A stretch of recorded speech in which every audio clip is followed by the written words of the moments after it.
Olá pessoal, meu nome é Luciano Fagundes, hoje é dia 24 de novembro e estamos começando o Tecnohour de número 10. Bom, como eu tinha falado para vocês na semana passada, essa semana eu consegui então mais uma entrevista para a gente. Eu vou hoje passar pelas notícias de forma relativamente rápida, porque a gente vai ter mais ou menos de 30 a 40 minutos de entrevista hoje. Foi uma entrevista que eu fiz hoje, pela primeira vez não vai ser parte do programa, eu fiz essa entrevista no início da semana, na segunda-feira. Foi uma entrevista bem legal que foi com o Roberto, lá da PUC do Rio de Janeiro, e eu falei com ele justamente sobre a mesma aplicação, que eu quero ver se eu demonstro para vocês um pouquinho antes, que é a aplicação do Codify. Na realidade, qual é o relacionamento entre o Roberto e o time lá da PUC do Rio de Janeiro com essa aplicação? O relacionamento é justamente que eles são os mantenedores, né, e o pessoal que criou uma linguagem de programação que hoje, pelo que eu acabei descobrindo, está disseminada no mundo inteiro, que é uma linguagem já que predata o Java, inclusive, e que é a linguagem chamada Lua. Então, eu descobri essa aplicação na App Store mais ou menos há umas 2 ou 3 semanas atrás, que é a aplicação do Codify, que ela acabou sendo até, o nome dela acabou sendo alterado para Codeia. E eu vou demonstrar então para vocês daqui a pouco um pouco mais dessa aplicação, e a gente vai fazer o Tecnohour de hoje, principalmente conversando com o Roberto, sobre a evolução da linguagem Lua, como que apareceu, como é que eles tiveram a ideia de desenvolver essa linguagem aqui no Brasil e como é que ela caminhou com as próprias pernas aí para o restante do mundo.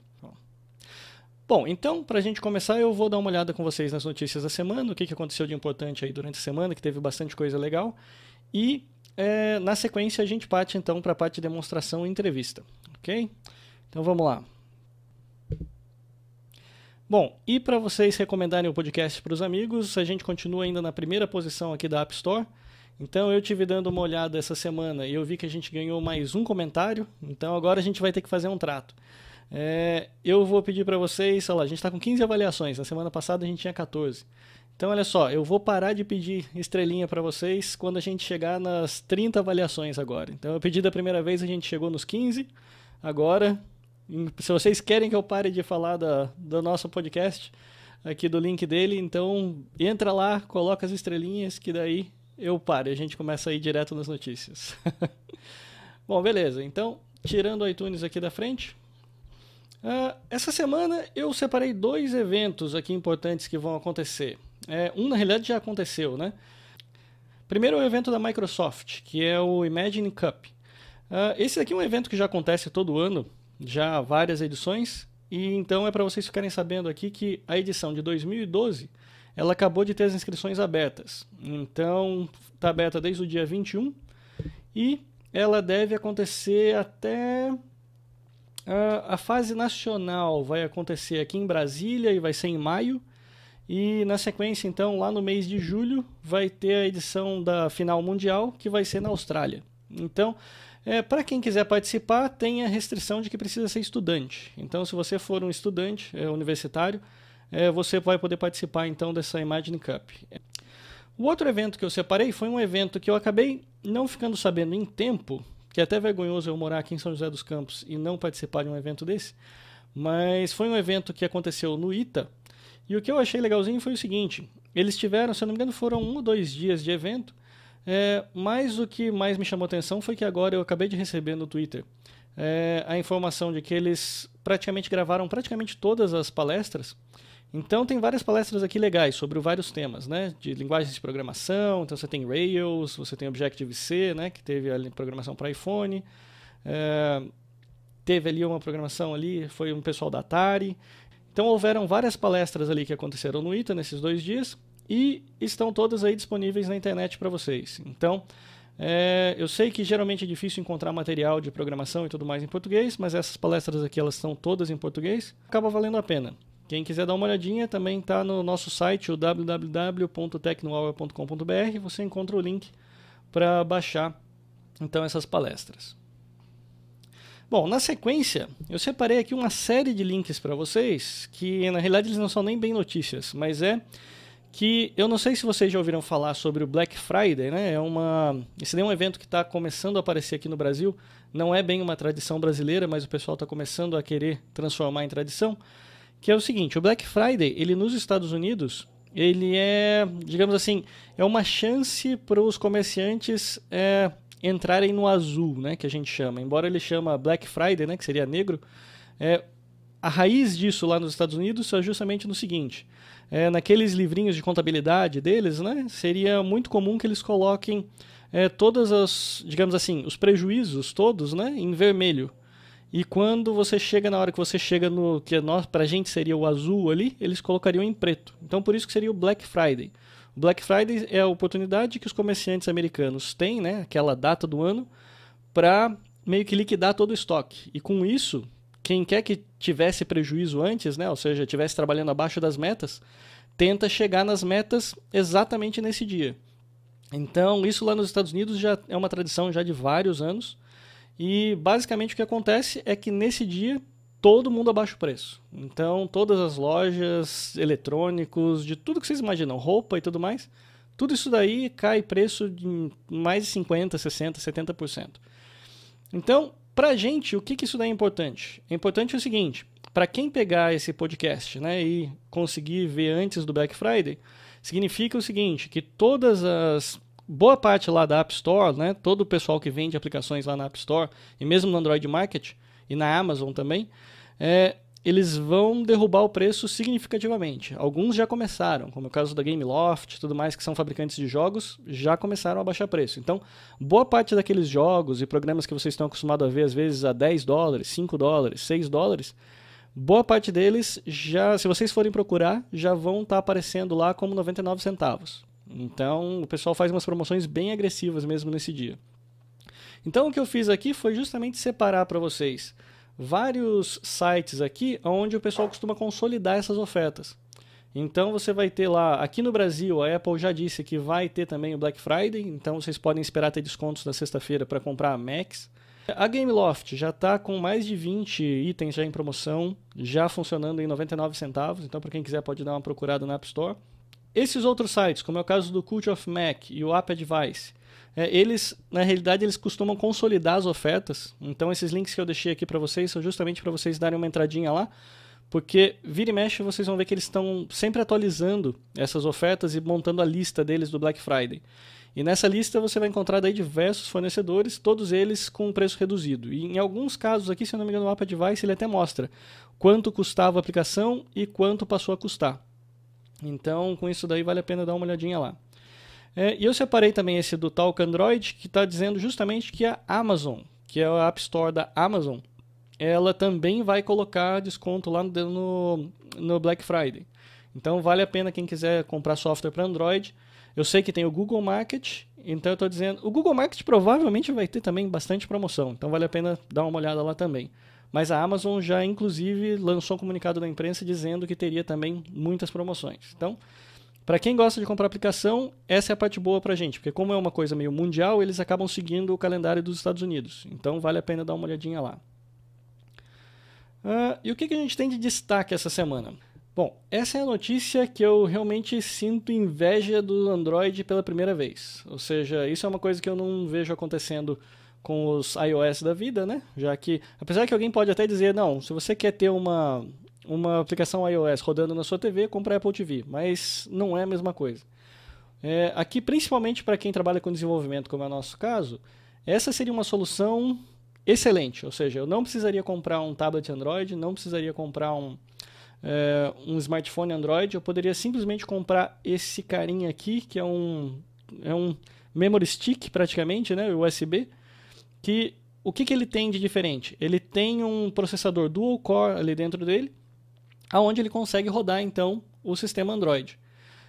Se esse pessoal aqui conseguir transformar isso em algum tipo de simulador de debug, ou então mesmo pensando no mercado empresarial, conseguir transformar isso daqui num terminalzinho burro, né, que seria para eu poder chegar, por exemplo, num call center, por exemplo, e plugar simplesmente isso daqui no monitor e conseguir fazer isso daqui rodar todas as aplicações de produtividade que esse pessoal precisa, poxa, essa é uma ideia sensacional. Isso daqui realmente eu vou dar uma olhada melhor nisso mais para frente, porque para variar não está disponível ainda aqui no Brasil, né? A gente vai ter que tentar importar alguma coisa assim, mas esse é um componentezinho que eu fiquei muito interessado. Eu acho que realmente vale muito a pena.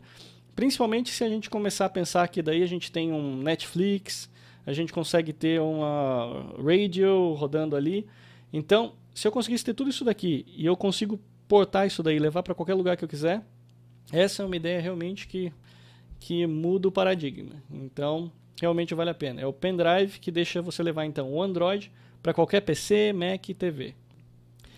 Agora, essa outra aqui eu deixei como destaque, mas é uma daquelas notícias assim mais pra gente dar risada, né? Porque todo mundo parecia... essa semana todo mundo acabou fazendo alarde sobre essa foto aqui, que ela vai virar uma daquelas fotos assim de... Igual aquele pessoal, tem aquele pessoal que acredita que o homem conseguiu chegar na Lua e o pessoal que não acredita que o homem conseguiu chegar na Lua, que diz que a foto é falsa e tudo mais. Então, essa daqui eu tô até imaginando, daqui a uns 5, 10 anos, a hora que alguém olhar essa foto, vão falar que foi feita via Photoshop.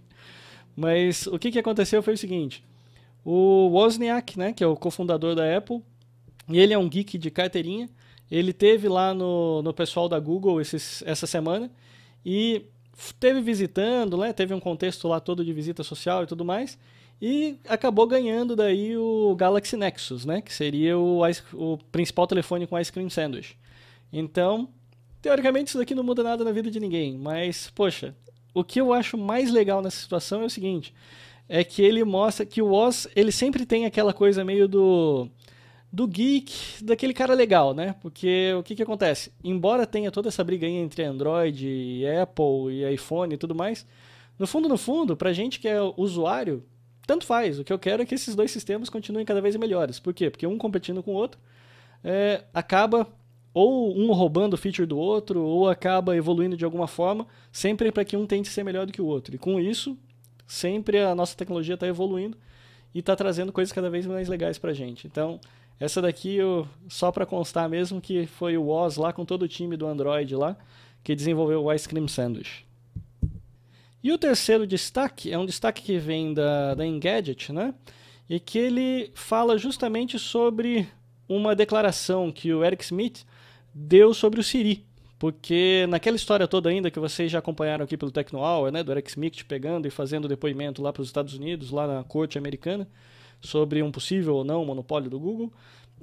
Mas a notícia em si não é esse o foco que eu gostaria de dar. O que eu gostaria de falar para vocês é só o seguinte, a gente ainda não está percebendo muito essa revolução pelo fato da gente nem ter o iPhone 4S aqui ainda. Então, a gente não está percebendo essa funcionalidade do Siri acontecendo. Mas uma coisa que está mostrando e está realmente se consolidando lá nos Estados Unidos e nos lugares onde o Siri existe, é que cada vez mais as pessoas estão usando os comandos de voz para interagir com o aparelho, inclusive para fazer busca. E esse é o problema que o Eric Schmidt levantou. Por quê? Porque se vocês pararem para pensar agora, o que vai acontecer?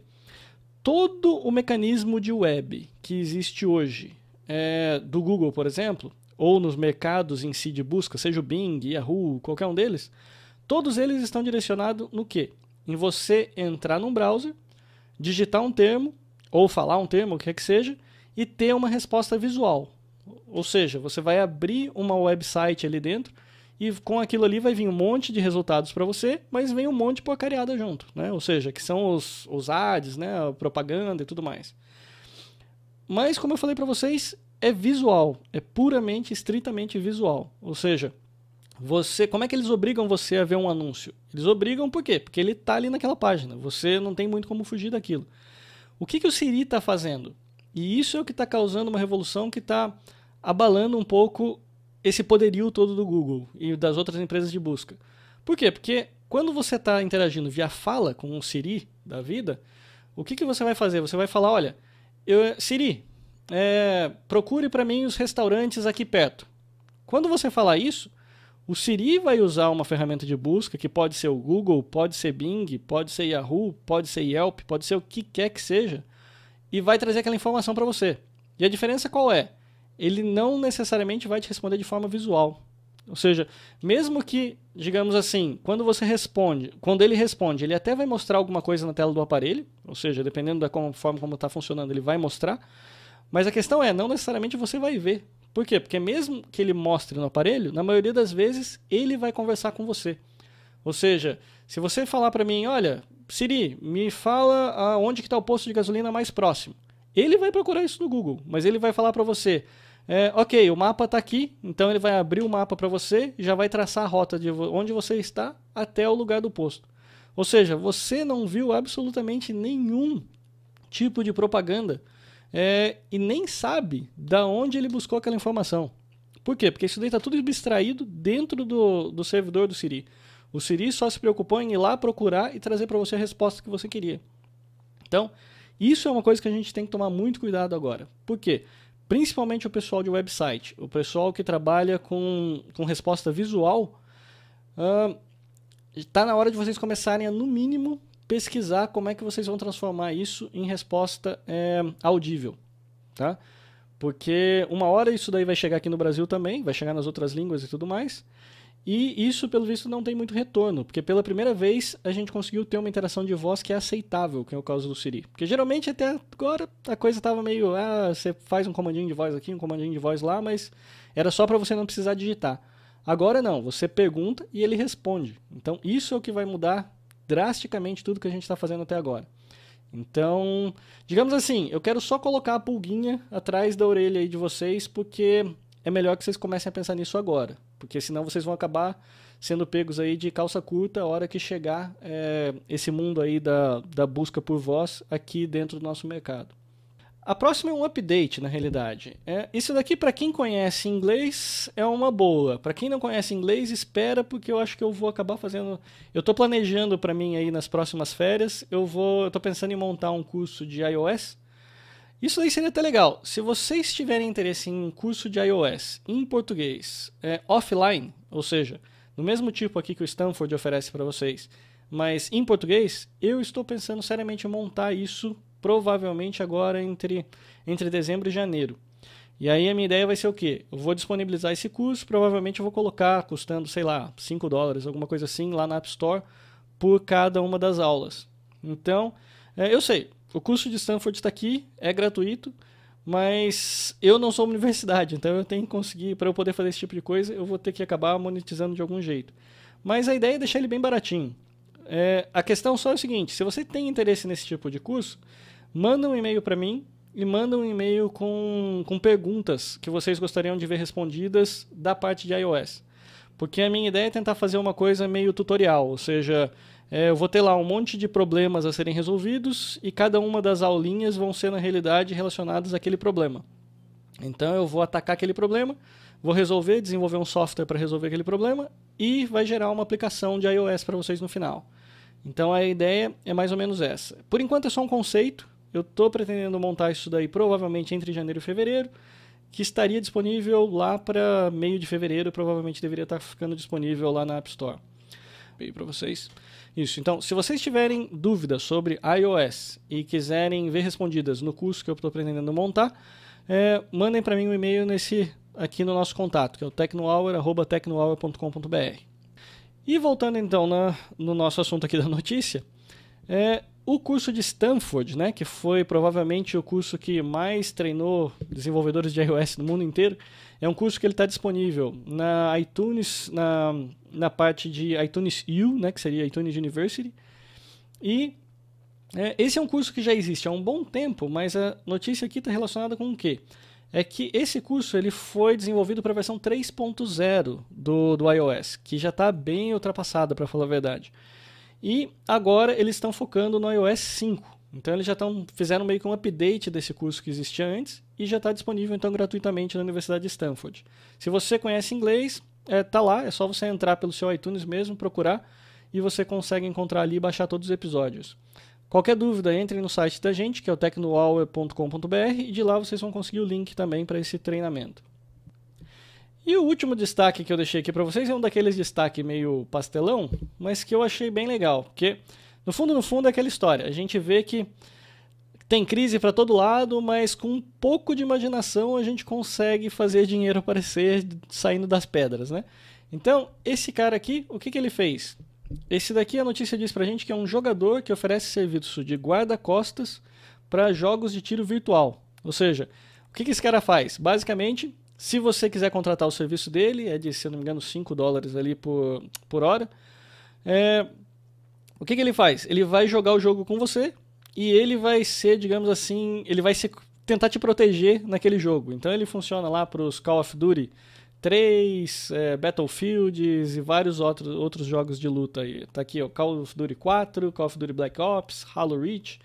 Então, a ideia eu achei sensacional. É uma ideia que é extremamente criativa. Ou seja, mais uma vez, é aquela história, resolvendo problemas que nós mesmos criamos, né? Ou seja, a gente cria o jogo e agora o cara está querendo vender auxílio. E como a gente está numa economia global, onde é muito fácil você transferir dinheiro para um lugar para o outro, né? Ou seja, você tem os PayPal da vida e tudo mais, fica bem legal essa ideia. Então, no mínimo, se você for um estudante e não tiver mais nada para fazer, você pode então oferecer o seu serviço como guarda-costas virtual. Então, os fatos rápidos que a gente tem essa semana.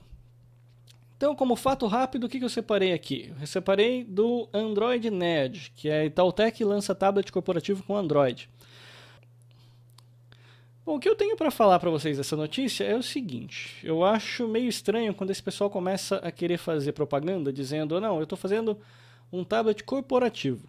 E aí eu posso estar enganado, pode ser que a notícia não tenha trazido para mim a informação completa, mas pelo que eu li da notícia, ali não tem nada de corporativo, que é um tablet Android.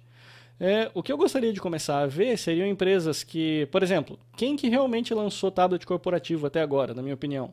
Se vocês olharem para a Cisco, ela lançou um tablet corporativo. Por quê? Porque é um tablet que ele vira um telefone, ele consegue pegar e se conectar no PABX. A Avaya fez também isso com o Flare. Então, você tem tablets corporativos de verdade, que são tablets que são focados no mercado corporativo e oferecem funcionalidades para as empresas. Agora, a gente viu uma notícia dessa daqui da Itautec.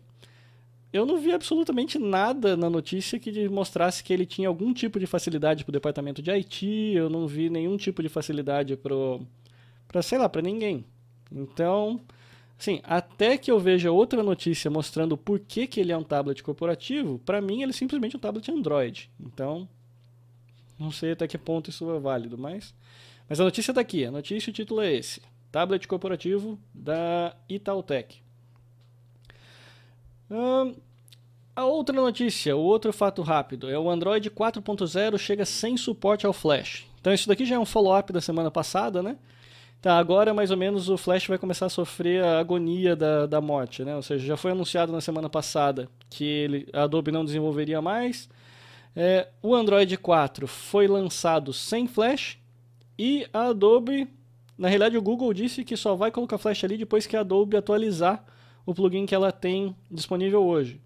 Então, o que ficou nessa história foi que a Adobe pegou e disse que vai atualizar, então ele vai aparecer o Flash ainda no Android 4, mas também já disse que no Android 5 pode esquecer. Ou seja, aquele grande diferencial que o Android tinha do iPhone, que era dizendo que, não, a gente roda Flash, aquilo lá no Android 5 já era. Então, até lá, provavelmente, o Flash já virou história. E o Google Music, essa daqui seria outra daqueles destaques que seriam destaques se ele estivesse aqui no Brasil também. Mas não é o caso. Então o Google anunciou nessa última semana também o lançamento do Google Music, que seria a loja de músicas, né? No mesmo tipo do iTunes, mas para a plataforma Google. Então, teoricamente, tudo integradinho ali, bonitinho, com a parte Android e tudo mais. E está disponível isso daqui então para o pessoal dos Estados Unidos. E aqui foi um outro exclusivo que eu acabei colocando, mas que também fiquei meio com o pé atrás, que foi o seguinte, esse daqui é aquela velha história. É o meu amigo que escutou do primo, do sobrinho, do tio, do amigo meu. Então, é aquele meio telefone sem fio. Mas a época disse com exclusividade que iria abrir uma loja iTunes em São Paulo. Só que aí, se você ler a notícia em si, não tem nada a ver com loja iTunes em São Paulo. A notícia diz que vai abrir um escritório local do iTunes aqui no Brasil.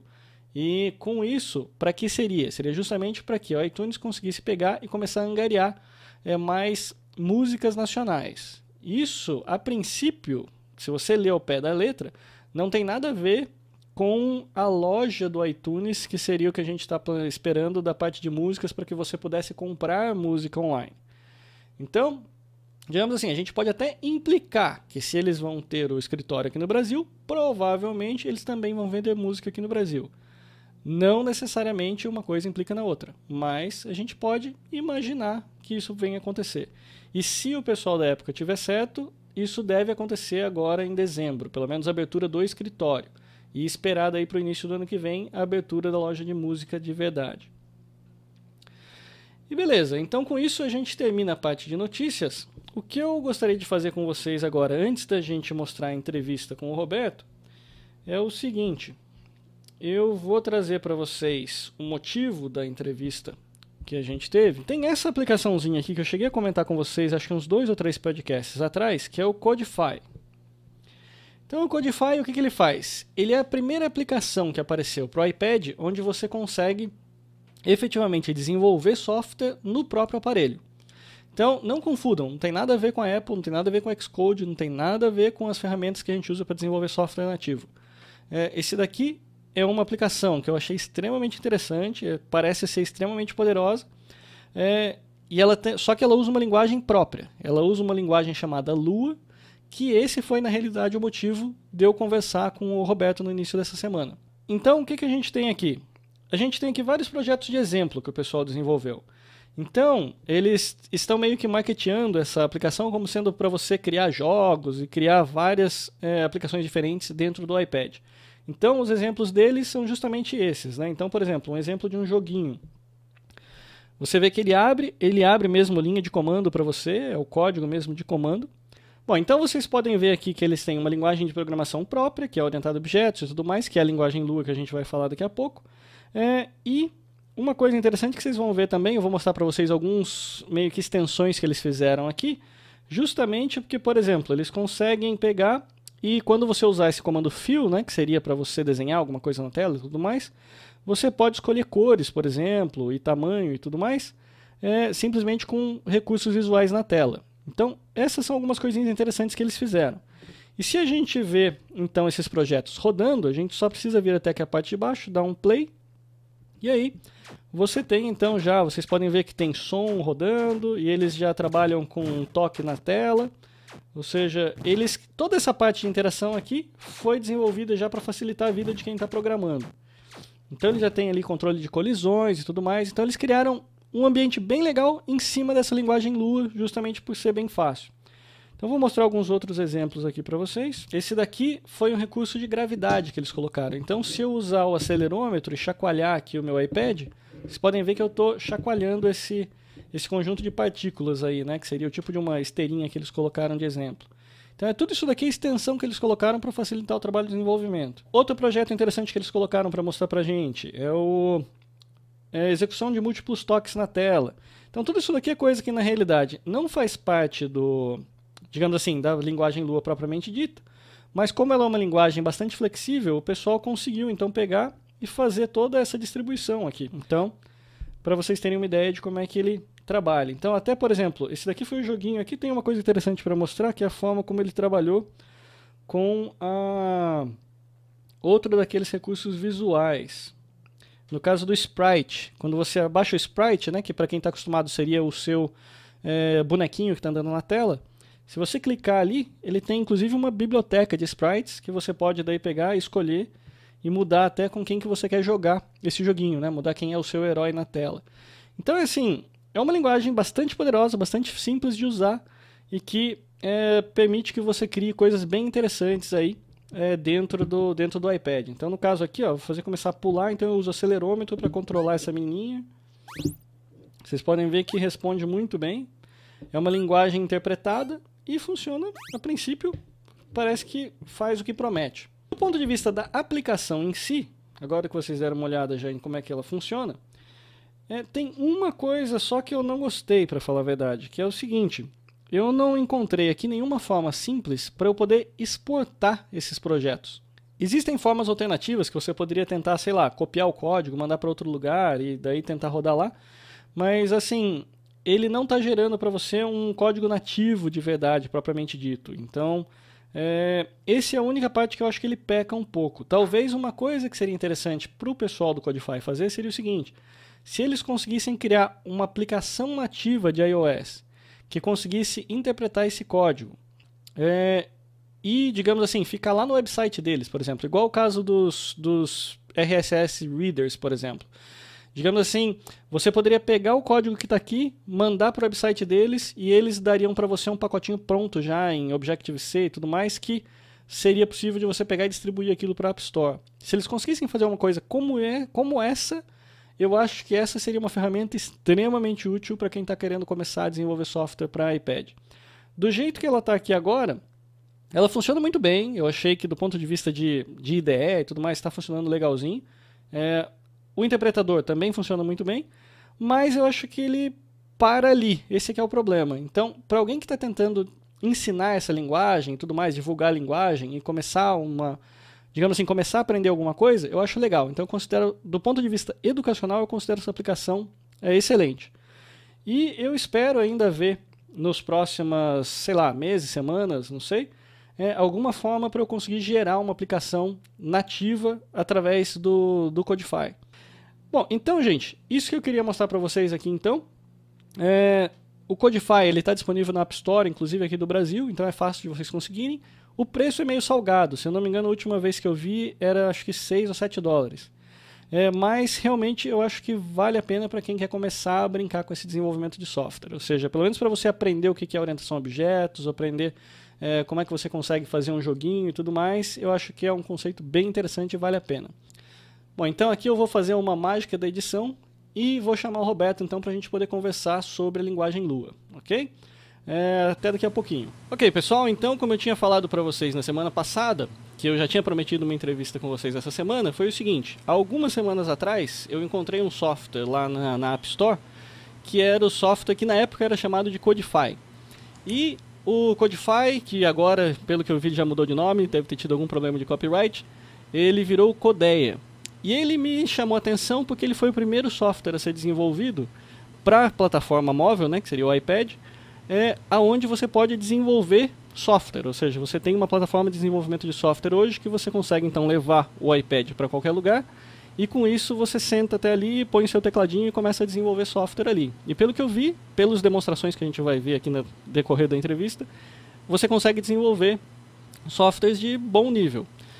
E o que me chamou mais atenção ainda foi o seguinte, que a linguagem usada nesse software foi uma linguagem desenvolvida aqui por brasileiros. Então eu não podia deixar de tentar achar esse pessoal aqui para a gente conseguir trazer e conversar aí com os pais aí da linguagem Lua para a gente poder entender de onde veio, para onde vai e saber o que acontece e de onde que apareceu essa ferramenta aí para a gente. Bom, então eu vou trazer para vocês aqui agora, para se apresentar aqui para vocês, o Roberto, tem um nome difícil, Roberto Ierusalinski, que já está na tela aí com vocês, que aí é um dos pais aí da linguagem Lua, que é lá do Rio de Janeiro. Então, Roberto, você quer se apresentar um pouco pro pessoal, só falar um pouquinho quem você é? Você pode me corrigir se eu falei o nome errado? Não, o nome é mais ou menos esse mesmo, Roberto Ierusalimski. Eu sou professor da PUC do Rio de Janeiro e trabalho com a área de linguagens de programação já há muito tempo e a gente vem desenvolvendo Lua já vai fazer quase 20 anos, né? A gente começou em 1993. Uhum. Não, perfeito. Então, e Roberto, é o seguinte, então, eu sei que você já reclamou que você gosta de ter sempre eu falando junto com você na tela, né? Você não gosta de falar com você mesmo. Então deixa eu trazer aqui, deixa eu entrar aqui na tela também. Então, vamos lá, deixa eu passar para você então esse histórico de como é que eu encontrei vocês. Eu estava dando uma olhada na App Store, né? Eu não sei, vocês costumam trabalhar com desenvolvimento de software para tecnologias móveis, iOS, iPhone, esse tipo de coisa? Não especificamente. Lua é uma linguagem que ela é uma linguagem de script, né? E uma das características mais fortes dela é que ela é muito boa para sistemas pequenos, sistemas com poucos recursos. Uhum. E aí isso é uma coisa engraçada, né? Que durante todo o desenvolvimento de Lua, a gente sempre teve essa gente falando as máquinas estão ficando cada vez mais poderosas e Lua, tipo, o futuro de Lua é incerto porque, como as máquinas vão ficando mais poderosas, você não tem necessidade de software tão limitado, né? Quer dizer, limitado em termos de tamanho, em termos de uso de recursos. Uhum. E, na verdade, o que a gente está vendo é que todo esse ciclo está sempre surgindo novas máquinas que continuam sendo limitadas, quer dizer, à medida que os próprios dispositivos dispositivos móveis vão ficando com mais memória, com mais capacidade de processamento, surgem dispositivos menores ainda. Então, na verdade, o nicho de Lua tem só crescido desde que a gente começou o desenvolvimento. Exato. E dispositivos móveis é um dos casos exatamente onde Lua se adaptou extremamente bem, sem a gente, de antemão, ter jamais pensado em dispositivos móveis como um dos alvos da linguagem. É o seguinte, então eu estava dando uma olhada no site de vocês, que é esse site do lua.org, né? Esse é o que vocês coordenam mesmo. Então ele tem um histórico e tudo mais da linguagem Lua. Pelo que eu vi, ela é de 93, certo? Exatamente. Tem então, ela, na verdade, ela predata o próprio Java, né? Ou seja, ela vem de antes do Java, essa linguagem. Certo? Exatamente. Foi um dos motivos para a gente desenvolver. Na verdade, ela não, Java especificamente não, mas, por exemplo, XML é uma das coisas que, digamos, a gente precisava na época que a gente começou a desenvolver Lua. E não existia. Então, um dos principais usos de Lua no início, e mesmo hoje em dia ainda é bastante usado, é descrição de dados. Apesar dela ser uma linguagem de programação, a gente usa bastante Lua para descrição de dados também. E isso foi uma das origens da linguagem lá há quase 20 anos atrás. Exatamente que vocês criaram? Por exemplo, que vocês estavam lá, sei lá, estavam na universidade e vocês provavelmente tiveram algum problema, né, que vocês queriam resolver para poder aparecer com essa linguagem. O que aconteceu? Qual foi o primeiro, digamos assim, o primeiro software que vocês desenvolveram em linguagem Lua? Para que foi? Bom, isso tudo surgiu dentro de um projeto chamado TechGraph, que é um projeto grande que existe até hoje, já existia algum tempo antes de Lua surgir, que é um convênio da PUC com a Petrobras, né? E aí, dentro desse convênio, existem vários softwares sendo desenvolvidos. O que aconteceu é que, na época, tinham 2 softwares diferentes que precisavam que chama linguagem de configuração. Né? Em geral, são essas linguagenzinhas meio porcariazinhas que a gente faz, tipo que tem para o VI, que cada programa tem a sua linguagenzinha de configuração, com um monte de limitações, com um monte de probleminhas. Você quer fazer uma expressão aritmética, você não tem sintaxe de aritmética direito, você precisa de uma funçãozinha para alguma coisa, não tem, você quer uma variável, não tem. E aí, eles tinham me chamado como consultor de um desses projetos, e o outro projeto tinha 2 outras pessoas desenvolvendo, e aí como eu era da área de linguagens, eu cheguei, sentei e falei, gente, por que a gente não faz uma biblioteca? Na verdade, a linguagem surgiu e até hoje, para quem entende mesmo, vê que ela na verdade, é uma biblioteca para você usar como linguagem de configuração nesses 2 programinhas. Eram 2 programinhas reais, aplicativos que a Petrobras precisava, um de monitoramento para perfuração de poços, e o outro para fazer, imagina, entrada de dados para programas legados Fortran. Tinha lá uns programas Fortran daqueles de análises gigantescos, com entradas de dados com formatos complicadíssimos. Aí você tinha um programa para preparar os dados para esses outros programas. E aí tinha que ser esses programas simples, com configuração fácil, que o próprio usuário final pudesse fazer os programinhas, fizesse as configurações. E aí, então, a gente chegou a considerar TCL, né? Na época era uma linguagem bem mais popular, hoje em dia está meio em declínio, mas ainda é bem conhecida, mas a gente achou que a sintaxe era extremamente complicada para esses usuários finais, né? Quer dizer, esses usuários finais eram técnicos, não era assim, não era aquela ideia para secretária programar ou para qualquer um programar, mas eles também não eram programadores profissionais, era tipicamente geólogos, engenheiro civil, quer dizer, pessoal com formação técnica, mas que não é programador. Então a gente falou, a TCL é muito assustador para esse pessoal. Perl seria outra opção também totalmente inviável para esse pessoal programar. Python não existia, nenhuma outra dessas linguagens praticamente existia na época. A gente queria essa coisa muito configuração de dados também, descrição de dados, também não existia XML. A gente sentou e falou, bom, vamos fazer uma linguagenzinha. Então o propósito não era, apesar da gente estar na academia, né, não era um propósito acadêmico, não era vamos fazer uma linguagem para brincar. É assim, a gente precisa resolver esse problema. A gente tem esses 2 softwares, eles precisam de uma linguagem de configuração. A gente sentou e fez. Então, o início foi isso. Foi legal. E aí, pelo que eu tava vendo até na página de vocês também, o que acontece? Então, ela saiu dessa linguagenzinha aí, que foi basicamente para você preparar dados, né? E aqui, pelo que eu tava vendo, ela já foi usada em engines de, por exemplo, World of Warcraft, você tem o middleware da TV digital, também do Jinja. Parece que ela daí meio que permeou todo o resto da tecnologia, né? Então, nesse caminho todo, como é que vocês cresceram? Porque pelo que eu entendi, vocês têm agora meio que um laboratório de Lua aí, né? Foi uma coisa extremamente gradual, né? Quer dizer, ela tem 20 anos e exatamente nesses 20 anos teve vários pontos marcantes, mas não teve nenhuma, assim, foi nessa hora que teve a virada. Foi uma coisa que foi crescendo aos poucos, foi realmente um crescimento muito orgânico, né? As pessoas começaram a usar, a primeira vitória, digamos, foi dentro do próprio TechGraph. A gente usou com esses 2 programas, o pessoal gostou, aí os outros projetos que tinham em volta começaram a falar, o meu projeto também ficaria mais legal se eu pudesse configurar umas coisas, aí incorporaram Lua em outros projetos, quer dizer, então dentro do TechGraph a gente já tinha um grupo de na época devia ter umas 30, 40 pessoas, e quase todos começaram a usar Lua, aprender Lua, então a gente já foi, digamos, a primeira vitória, conquistar esses programadores lá internos.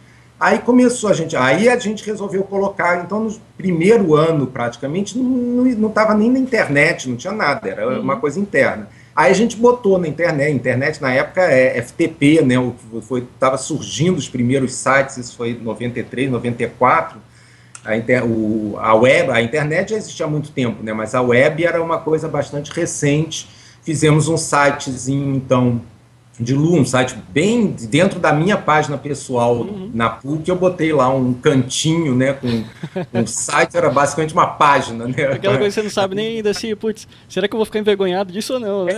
Exatamente, coisa assim. Aí a gente começou a receber e-mail das pessoas, alguém baixou não sei onde, e aí um dos pontos marcantes foi em 96, a gente publicou um artigo numa revista que também hoje em dia não é mais o que era, mas era uma revista extremamente popular entre programadores, chamada Dr. Dobbs. Certo. É uma revista que vendia nas bancas, era uma coisa bem popular, mais técnica. Era uma revista revista que aprender computação era aprender a programar, né? Ao invés de aprender a usar Word, Excel e Office. As edições tinha um pedaço de código C na capa, com if, não sei o quê, ensinando. Tem essas técnicazinhas de programação. A gente publicou um artigo nessa revista, descrevendo a linguagem, né, uma certa propaganda, mas bem técnico o artigo. O que aconteceu? A gente publicou esse artigo, teve uma certa repercussão, e mais ou menos 3 meses depois, a gente recebeu um e-mail de um cara assim, dizendo, ali o artigo, gostei muito, assim, achei bem legal, não sei o que, vou tentar usar aqui num joguinho que a gente está desenvolvendo aqui. Certo. A gente falou, legal, né? Um joguinho. Aí a gente foi ver o endereço do cara, era o...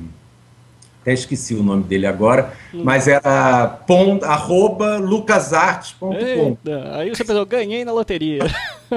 Tá ficando legal esse negócio, né? E aí no ano seguinte saiu esse joguinho, que é o Grim Fandango, que na época foi um jogo extremamente popular, que eles chamam de um AAA game, né? Foi assim, um jogo pesado, um jogo sério. Foi o primeiro jogo série, assim, grande a usar a Lua.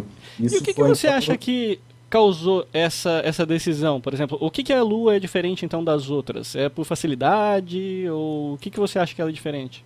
Lua tem várias coisas que são diferentes. É engraçado. A linguagem em si, quando você olha, ela não parece ter esses pontos, apesar de que a gente até escreve, a gente ainda mantém nosso lado acadêmico, né? A gente escreveu há pouco tempo um artigo discutindo isso, como a linguagem influencia esses pontos que parecem não ter a ver diretamente com a linguagem.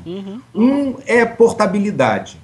Certo. Né? Quando a gente fala portabilidade, normalmente hoje em dia, né, você fala portátil, a pessoa fala, legal, roda no Windows e roda no Linux. Né? O nosso portátil, assim, roda dentro de forno de micro-ondas, rodava fácil em qualquer console 10. Basicamente, você tem um compilador C, você roda a Lua. Certo. Quando você não consegue compilar a Lua, normalmente porque o seu compilador C não segue o padrão C. Mesmo assim, você, em geral, consegue compilar a Lua. Então, é uma linguagem extremamente portátil. A segunda coisa é essa que eu comentei no início. Ela tem uma economia de recursos extremamente grande, que muita gente considera excessiva no mundo de hoje, mas que vira e mexe aparece ambientes onde isso é necessário. Então, até hoje, por exemplo, a distribuição inteira de Lua cabe num disquete. Certo. As pessoas nem sabem mais o que é um disquete, né? Mas se soubessem, elas podiam receber Lua dentro de um disquete. É menos de 300K a distribuição inteira do código-fonte, com os manuais, com tudo que você precisa da linguagem. Ainda se quiser, um binário inteiro de Lua aí depende, obviamente, da máquina, mas é 100K, 200K, não é 3 mega, 4 mega, que é o normal que você precisa, assim, para achar que qualquer software sério, né, se não tem pelo menos alguns megas, não dá nem para você começar a discutir. E vocês deixaram ela modular? Porque uma coisa que eu percebi foi o seguinte, até se eu trouxer aqui o Bom, primeira coisa vocês tiveram algum tipo de parceria para desenvolver o Codify ou o Codeia agora ou não? Ou isso daí foi uma coisa totalmente separada? Totalmente separado. A gente, às vezes a gente brinca que a gente é meio aquele marido, né? Assim, a gente é o último a saber, né? Codify, tem o Corona, é um outro famoso. Corona é um pouco diferente do Codify, também é um produto bem famoso agora, que ele permite você criar jogos, é que nem o Codify, só que em outro nível. Você usa o Corona para fazer jogos e colocar os jogos na App Store. Quer dizer, você não pega na App Store para programar, você pega ele por fora e cria jogos para vender o jogo ele também é para iOS, fechado. porque esse daí eu também não conhecia. Vou até que anotar. Então, como você falou, o Codify é o primeiro que permite o usuário final mesmo programar. Exato. Mas o Corona, você não ouviu falar daquele Bubble Ball? Sim. Um jogo que fez um garotinho de 14 anos que programou e foi o mais baixado da Apple Store no início desse ano. Ele era todo feito em Lua também, via esse Corona, que é a Lua adaptado para ficar fácil de programar no iPad e no iPhone. E as ferramentas de desenvolvimento, elas são mesmo no código, linha de linha escrevendo, ou tem alguma facilidade a mais? Porque como é que é? Desculpa. Não, a programação em si, você vai no editor de texto colocando o código. A programação convencional. Tá. Programação, código, porque o que eu vi aqui eles colocaram, essas coisas. No caso do Codify aqui, eu vi que eles colocaram algumas coisinhas interessantes aqui, que foi justamente para acessar a biblioteca deles. Eu acho que são, na realidade, talvez extensões da Lua. Isso é um dos pontos fortes da linguagem também, que eu ia comentar isso. A linguagem, desde o início, foi feita para ser muito fácil ela se comunicar com C. Então, é muito fácil você estender a linguagem em todas as direções. Não só ela chamar C, mas ela ser chamada de C. Por exemplo, em jogos é muito comum isso, você fazer o jogo em C e fazer as callbacks em Lua, por exemplo.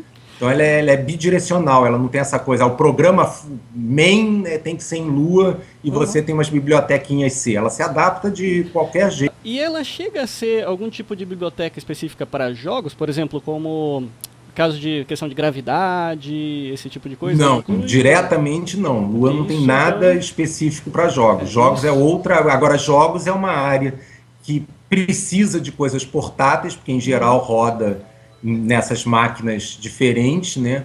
E precisa dessa coisa de ser leve. E uma outra coisa que Lua tem é que Lua é bastante eficiente, obviamente, para o tipo de linguagem que é. Você não pode comparar Lua com C.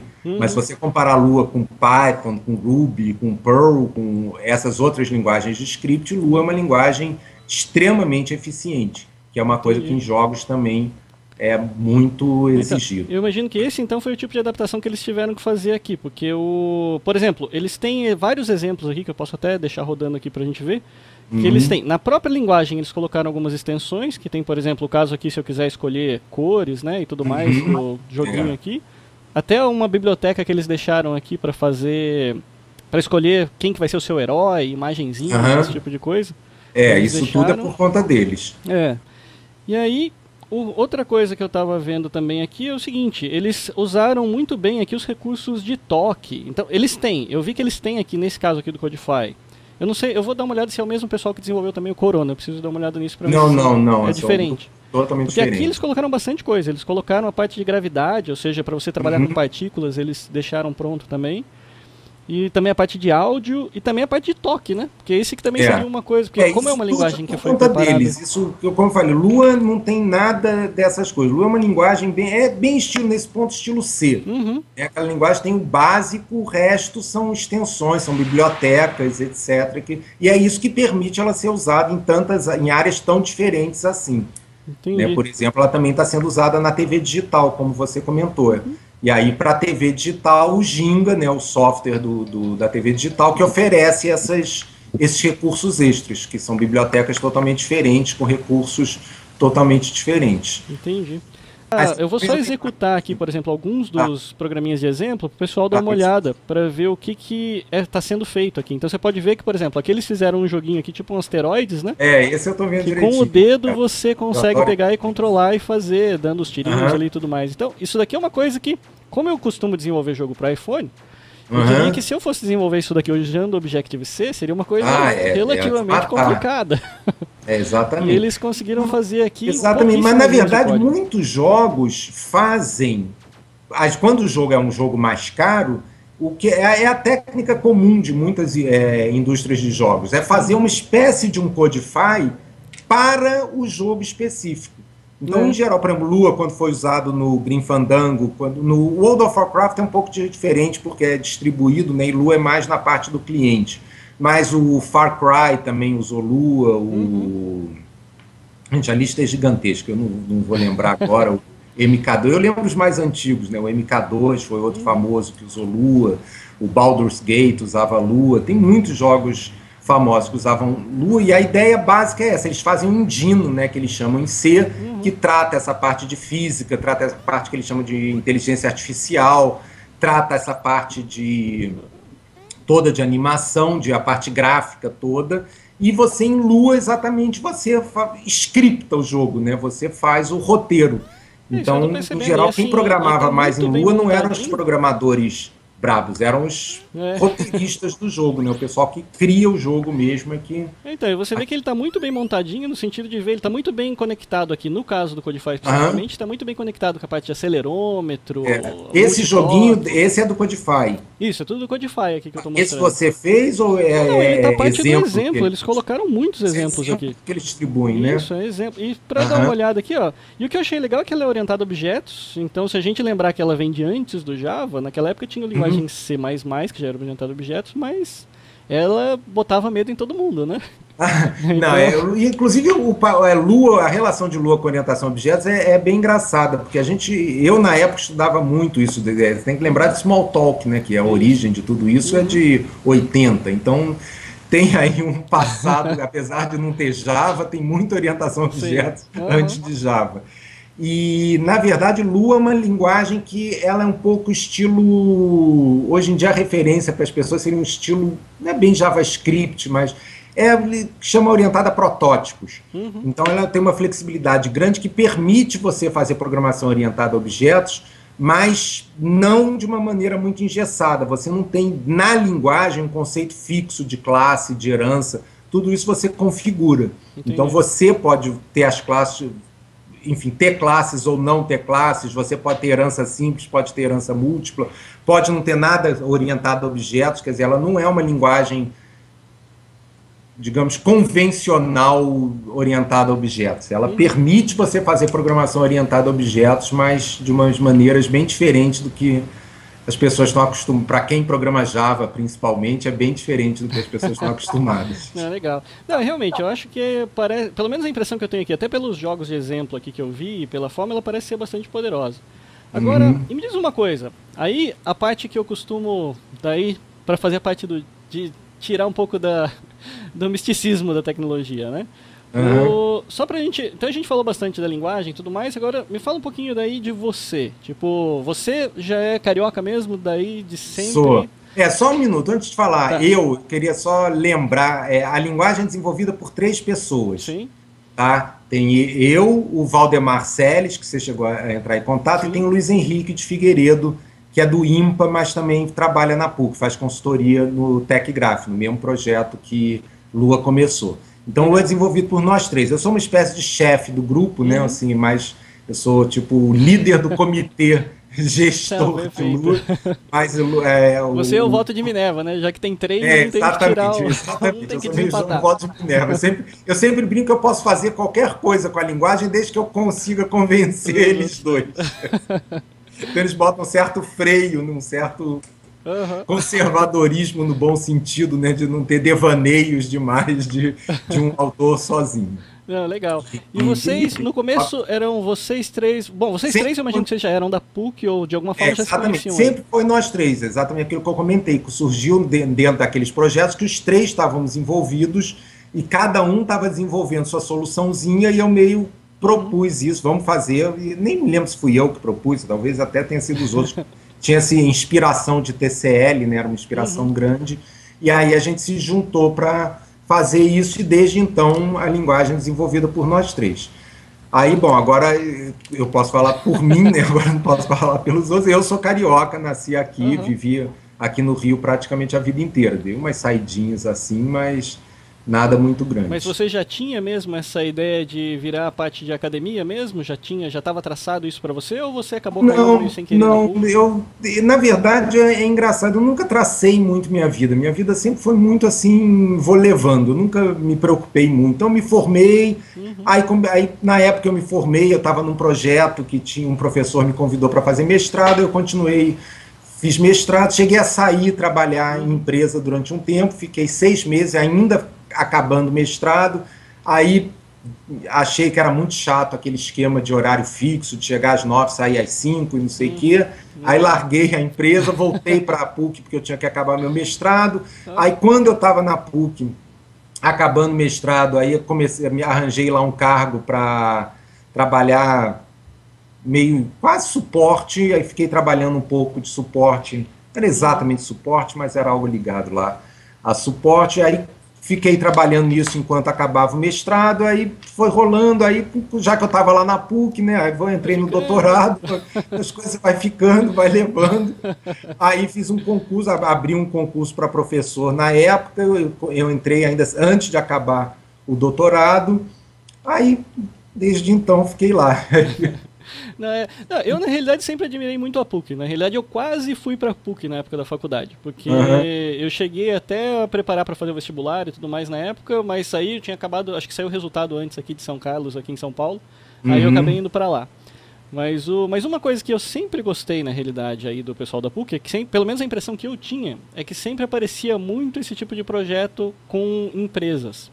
Porque uma coisa que eu não gosto muito de muitas das universidades que eu vi é justamente o fato daquele pessoal que ele é acadêmico por ser acadêmico, né? Tipo, exatamente. Não, a PUC sempre teve esse perfil, desde muito tempo a PUC tem esse perfil bastante ginga também, né, da TV digital, todo software, a parte de middleware, né, da TV digital brasileira saiu da PUC também. A PUC tem uma tradição, esse projeto TechGraph é um projeto maravilhoso, a gente agora está fora do TechGraph, né, mas é um projeto maravilhoso também que gera muitos softwares interessantes, essa coisa desse convênio com a Petrobras. Então a PUC realmente tem um histórico bem grande. O departamento, uma das coisas grandes do departamento surgiu em volta das primeiras redes que foram construídas no Brasil, né? Tem um histórico bem bom nesse lado. Eu também gosto muito disso, também me irrita um pouco esse academicismo de ficar contando paper. Então, é isso que eu ia falar, porque muitas universidades, na realidade, o cara não precisa fazer mais nada a não ser publicar paper, né? Se ele tiver 3 ou 4 papers, ele garante o emprego dele no ano e esquece todo o resto. Exatamente. E como que vocês fazem aí dentro? Tipo, como é que vocês lidam, então, bem com essa parte de trabalho com parcerias externas e tudo mais? As empresas que procuram vocês já tentam fomentar isso? Como que vocês geram essa... É uma coisa também meio não estruturada. Eu acho que é mais uma coisa de cultura mesmo. Não existe. A PUC tem umas ações institucionais, mas dentro do departamento é mais uma coisa mesmo, cada professor. Eu acho que é meio uma coisa cultural. Você aprende vendo os outros fazendo, começa a fazer também. A gente mesmo, na verdade, a gente de Lua, não tem atualmente tanto contato assim com a empresa. É até curioso. A gente desenvolve porque a gente gosta de desenvolver, óbvio, conta como isso é uma coisa legal da PUC, também conta como trabalho da PUC, quer dizer, eles vão, no fim do ano eles vão lá contar quantos papers eu escrevi, mas vão contar também esse trabalho com Lua, essa coisa conta como notoriedade, como divulgação da imagem da PUC, quer dizer, tudo isso traz lucros para a PUC indiretos bastante significativos, né? Então, mas a gente nem tem muito, a gente às vezes tem convênio com empresa de fazer treinamento, coisas desse gênero, mas não é no caso de Lua em particular, é até curioso que a gente não tem um contato tão grande assim. A gente tem mais contatos informais. Entendi. Né? A gente tem contatos com muita gente de empresa, mas não tem, assim, de projetos e tal, uma coisa que a gente não se envolve tanto assim. Certo. E a melhor forma daí de contribuir para a linguagem, para o departamento de vocês? Porque eu vi que no site de vocês, o que vocês geralmente, assim, aproveita para fazer a sua propaganda. O pessoal contribui com dinheiro, com programação. A gente tem alguns problemas. Um dos melhores formas de contribuir com a gente é comprando os livros. Certo. Porque a gente também é editor, né? Uhum.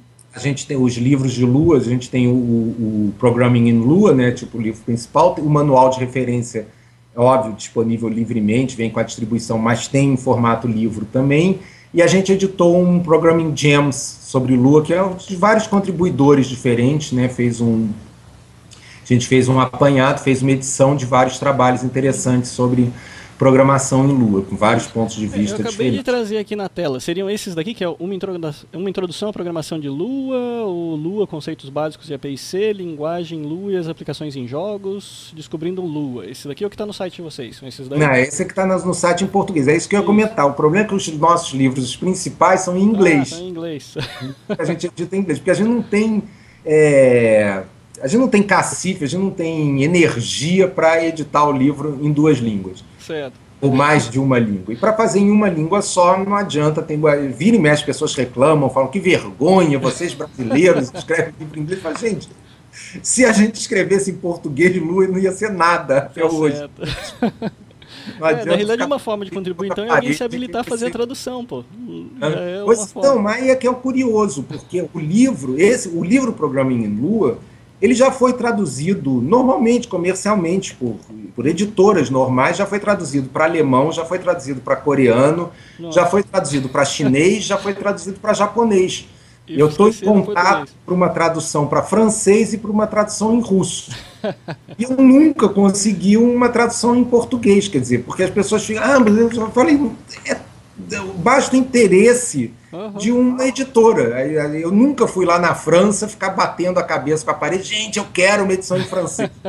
A gente tem um livro bom, tem uma venda razoável, as pessoas gostam, foi bem elogiado, vem as editoras, né, quando tem interesse, quer dizer... Então, uma coisa que vocês podem fazer, por exemplo, fazer pressão sobre uma editora brasileira para publicar uma tradução. Todo mundo que assiste Tecnohour, então, a gente vai escolher uma editora e vai falar, manda e-mail para lá. Ou então comprar a edição em inglês, que não é também, você compra pela Amazon, entrega aqui por um preço bastante razoável, a Amazon dá um desconto enorme no preço do livro, também é uma forma de ajudar. Certo. Né? E outra coisa, óbvio, divulgar a Lua, usar, porque a Lua tem uma coisa diferente, porque ela, apesar de ser software livre, ela não segue aquele modelo que as pessoas estão acostumadas de desenvolvimento de software livre. O desenvolvimento de Lua é totalmente fechado. Certo. Todo mundo acompanha, pode todo mundo dar palpite, mas não tem... A linguagem em si tá fechada. Não tem votação, não tem... A autoridade é nossa, que o pessoal brinca, né, que o Guido é o ditador perpétuo. Nós somos os ditadores completos de Lua. Lua é o que a gente brinca, mas a gente fala, Lua é a nossa linguagem. Quem quiser usar tá ótimo, a gente adora, é super óbvio que a gente ouve, que as pessoas, às vezes as pessoas falam, a gente não ouve, a gente sempre ouve, a gente sempre considera, mas no final a decisão é nossa e a gente não se considera que a gente tem que convencer o resto do mundo de que nós estamos certos. Às vezes fica aquelas discussões sem fim, uma pessoa enchendo, tá bom, você acha isso, nós achamos isso, a decisão é nossa, nós vamos fazer assim. Não, tem que ter alguém que tenha a decisão final, esse é o grande problema, né, daquela história do... É uma coisa curiosa de Lua, por exemplo, que vários projetos têm aquele horror a fork, né? Lua já teve vários forks e que sempre foram benéficos para a linguagem. Sim. Assim, várias ideias legais de Lua saíram de forks. Às vezes, não sei o que, o cara insiste numa coisa, mas é uma coisa que quando ele faz o fork, ele próprio percebe que ele não sabe resolver direito. E às vezes aí 3 anos depois o cara resolve o problema e a gente pega a ideia e diz, legal, óbvio, o cara deixa aberto, né? Aí ele sugere de novo, eles, olha, tem assim, olha, eu fiz, deu certo, agora estamos falando. Agora a gente estamos falando de, né? E a gente incorpora na linguagem. Então, assim, já teve vários, até hoje existem uns forks de Lua que a gente acha extremamente benéfico, porque permite as pessoas compararem alternativas, né? Então, no aspecto bem técnico, né? Lua tem coleta de lixo, então tem um coletor de lixo convencional, não usa contagem de referência como a maioria das outras linguagens, é um coletor de lixo estilo Java, né? Um coletor de lixo de verdade. Um cara fez um fork de Lua usando contagem de referência. Para comparar, assim, ele fez, porque ele prefere contagem de referência. Esse fork existe até hoje, tem gente que, eu preciso para uma coisa extremamente específica, para mim seria muito melhor a contagem de referência. Tá ótimo, a gente recomenda, veja o fork lá do fulaninho, eu nem me lembro como é que chama agora, é Lua, ele usa Lua no nome mesmo, a linguagem é praticamente a mesma, na verdade uma implementação alternativa, para a gente tá ótimo, Então não é uma coisa aquele horror, se fizerem um fork vai acabar o projeto, vai. A gente tem a nossa, quer fazer uma diferente? Faz, tá ótimo pra gente. Menos trabalho pra gente, né? A gente pega quando estiver pronto.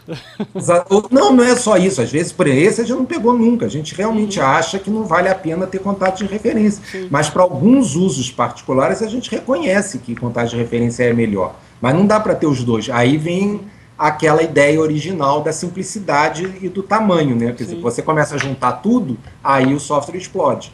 Né? O grande critério de Lua, a grande complexidade de Lua é isso, é que você não pode só ir incorporando o que todo mundo sugere. A gente sempre fala, alguém quer sugerir o que a gente pode tirar da linguagem? Tem que saber dizer não, né? Não sugere nada, né? Na hora de tirar, ninguém quer tirar. Fala, não dá para ir só botando. Então, tem que... Né, então, o critério para botar as coisas é muito forte, não é? Isso é ótimo para isso é realmente ótimo para todo mundo, é a melhor maneira de oferecer isso, é fácil de explicar, a gente sempre leva em consideração essas coisas, né? Como é que isso vai ficar na documentação? Isso é uma coisa viável, isso permite implementações diferentes, né? Isso permite o cara implementar, eu achei uma maneira de implementar genial, então vai ser assim, porque tem essa implementação. Então tem todos outros critérios além, né, de é fácil implementar, então bota aí porque são só mais 30 linhas de código. Tá certo. Não, perfeito, Roberto. Então vamos fazer o seguinte, a gente está chegando então no horário mais ou menos aqui que a gente tinha combinado. Então, para a gente poder encerrar, mais algum outro último comentário que você gostaria de fazer? Assim, do meu lado, só tenho que dizer o seguinte, que eu realmente agradeço muito sua presença, eu acho que é um modelo a ser seguido, eu acho que realmente... É a primeira vez que eu estou convidando, na realidade, alguém acadêmico para falar no Tecnohour. Não que eu não queria antes, mas é mais porque eu sempre estou tentando justamente mostrar as coisas que têm tido sucesso. Mas o sucesso, eu, pelo menos, não estou muito focado na história de artigo. A maioria das pessoas que eu conheço da área acadêmica estão simplesmente... Eles olham para o número de artigos e esquecem todo o resto. Então eu queria achar justamente exemplos. Eu até achei engraçado agora que eu notei que você está falando que eu sou o primeiro acadêmico, agora eu percebi que aqui no fundo está cheio de livros. Por acaso é o meu lugar de trabalho normal. Tá certo. Parece que eu estou cercado de livros, eu posso dar a câmera para os outros lados, vocês verem que não tem se virar a câmera de lado não tem mais nada, né? Tem só a praia, né? Tem a praia de um lado, por acaso com esse monte de livros aqui, mas não foi de propósito, não foi para bancar nada, inclusive se chegar perto, a maioria dos livros não é acadêmico, isso aqui é só as estantes que a gente tem aqui em casa mesmo.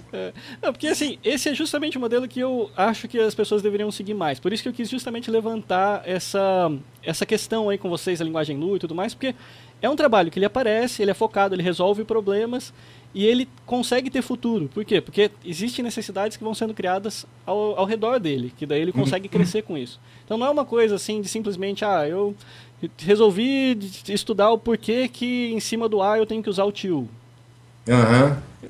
Para 3 ou 4 pessoas aquilo pode ser extremamente importante, mas para o resto do mundo não sei o quanto.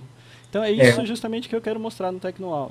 Não, eu concordo. Quer dizer, obviamente tem que haver um balanço, óbvio que ciência é extremamente importante, mas a academia tem que ter principalmente computação, que é uma área, né, que eu acho que tem muita pseudociência também, né, quer dizer, tem muita coisa de computação que, na verdade, não é tão científica assim, as pessoas ficam escrevendo artigo que nem ciência eu acho a parte de ciência extrema, eu adoro matemática, eu sou, às vezes eu pego livros de matemática e fico estudando assim por conta própria, só porque eu acho interessante, eu sou meio nerd nesse sentido. Mas eu acho que a academia também não pode exatamente se isolar e dizer qualquer coisa que eu resolvo estudar, porque eu resolvi estudar é importante, e principalmente se você não usa métodos científicos, não está. Em computação tem muito isso, né? Eu tenho um amigo físico que ele brinca, ele diz assim, mas vocês são engraçados, porque a gente fica resolvendo lá problemas gerados pela natureza, né? A natureza tem esse problema. Vocês ficam resolvendo problemas gerados por vocês mesmos. Alguém desenvolveu Java ou desenvolveu sei lá o quê, e aí passa assim, tem estudos acadêmicos discutindo como resolver problemas, porque a tecnologia tal é insuficiente. Joga fora, a tecnologia faz outra. Perfeito. Tipo os furos de segurança do protocolo de Wi-Fi.